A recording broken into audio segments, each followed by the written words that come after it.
मंगलवार को चिल्ली में मौजूद एक टेलीस्कोप का इस्तेमाल कर रहे खगोल शास्त्रियों ने आसमान में कुछ अजीब देखा।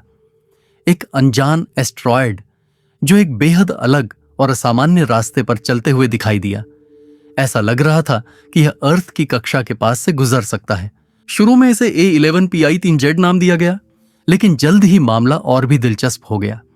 एक और 2 जुलाई को हुई फॉलोअप ऑब्जर्वेशंस में सामने आया कि यह ऑब्जेक्ट कोई सामान्य रास्ते पर नहीं चल रहा है, बल्कि इसकी गति और दिशा ऐसी है कि यह हमारे सोलर सिस्टम के बाहर से आया हो सकता है, यानी यह एक इंटरस्टेलर ऑब्जेक्ट हो सकता है। बुधवार शाम तक माइनर प्लैनेट सेंटर, जो अंतरिक्ष में मौजूद ऑब्जेक्ट्स का रिकॉर्ड रखता है, को दुनिया भर की टेलीस्कोप से इस ऑब्जेक्ट की 100 से ज्यादा कंफर्म्ड साइटिंग्स मिल चुकी थीं। कुछ खगोल शास्त्रियों ने यह तक कहा कि यह ऑब्जेक्ट शायद एक कॉमेट धूमकेतु हो सकता है। इस सारी नई जानकारी को ध्यान में रखते हुए माइनर प्लैनेट सेंटर ने इस ऑब्जेक्ट को एक आधिकारिक नाम दिया, 3I एटलस। नासा के जेट प्रोपल्शन लैबोरेटरी कैलिफोर्निया में centre for near earth object studies के डायरेक्टर पॉल चोडास ने इस बारे में एक बयान में कहा, यह ऑब्जेक्ट बहुत तेज गति से ट्रैवल कर रहा है। इसमें कोई डाउट नहीं है कि यह कॉमेट इंटरस्टेलर स्पेस से आया है। अगर आप इसकी ऑर्बिट को पीछे की ओर ट्रेस करें तो यह सीधे गैलेक्सी के सेंटर की डायरेक्शन से आता हुआ लगता है। यह निश्चित रूप से किसी और सोलर सिस्टम से आया है, भले ही हमें यह न पता हो कि किससे। ओमुआमुआ और बोरिसोव के बाद अब 3I एटलास हमारे सौर मंडल का तीसरा पुष्टि किया गया इंटरस्टेलर विजिटर बन चुका है।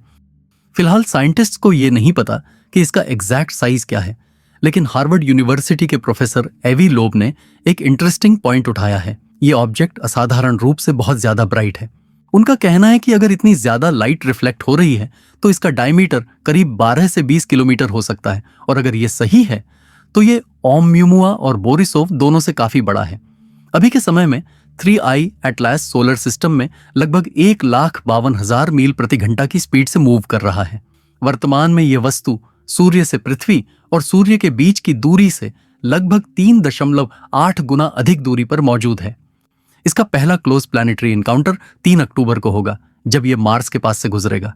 फिर 23 अक्टूबर को यह सन के सबसे करीब पहुंचेगा। इस पोजीशन को पेरिहिलियन कहा जाता है, और उस समय यह सन से लगभग डबल अर्थ सन डिस्टेंस पर होगा। अर्थ उस वक्त सन के ऑपोजिट साइड में होगी, इसलिए यह ऑब्जेक्ट हमारे लिए किसी खतरे की बात नहीं है। इसका अर्थ के सबसे करीब आना दिसंबर में होगा, जब यह ऑब्जेक्ट सोलर सिस्टम को हमेशा के लिए छोड़ देगा। तो सवाल उठता है, आखिर 31 एटलस इतना खास क्यों है? असल में इसकी हाई स्पीड, इसकी ऑरिजिन और इसकी अनआइडेंटिफाइड नेचर ही इसे इतना फैसिनेटिंग बनाते हैं। अभी तक साइंटिस्ट ये नहीं जान पाए हैं कि यह एक कॉमेट है, एक एस्ट्रॉयड, या फिर कुछ ऐसा जिसे हमने पहले कभी नहीं देखा। हार्वर्ड के वही प्रसिद्ध एस्ट्रोनॉमर अवी लोब, जिन्होंने पहले ओमुआमुआ को एक पॉसिबल एलियन प्रोब कहा था, उन्होंने अब फिर से सवाल उठाए हैं। लोब का कहना है कि हमें इस ऑब्जेक्ट को डिटेल में स्टडी करने के लिए जेम्स वेब स्पेस टेलीस्कोप का इस्तेमाल करना चाहिए। उनका मकसद है इस ऑब्जेक्ट में नॉन ग्रेविटेशनल एक्सेलरेशन के साइंस को ऑब्जर्व करना, यानी ऐसी मूवमेंट जो सिर्फ ग्रेविटी से एक्सप्लेन नहीं की जा सकती।